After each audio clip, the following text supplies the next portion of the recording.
हाँ भाई मैं आ रहा हूँ, अभी बस मम्मी से पैसे लेके आ रहा हूँ। तू चीज फाइनल रख, ठीक है? तू नीचे इंतजार कर, मैं आ रहा हूँ मम्मी से पैसे लेके। मम्मी मेरे को 500 रुपए चाहिए, मैं अभी बाहर घूमने जा रहा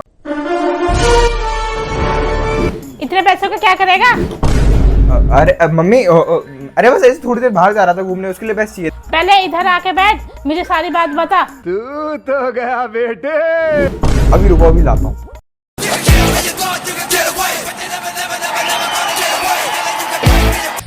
चला बैठ के बात करते हैं। बताओ क्या पूछना है आपको?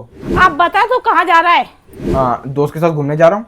दोस्त के साथ कहाँ जा रहा है? दोस्त का बर्थडे मम्मी, बस इसलिए बाहर घूमने जा रहे हैं हम थोड़ी देर। कब तक वापस आ जाएगा? वापस वो तो मम्मी मैं 10 बजे। क्या कहा? वो तो मैं 8:30 बजे वापस आ जाऊंगा मैं। अच्छा, दोस्त कहाँ रहता है? मम्मी पास में ही रहता है। पकड़ा गया। अच्छा बेटा, पास में रहता है तो ये ले 200 रुपये पकड़ और निकल।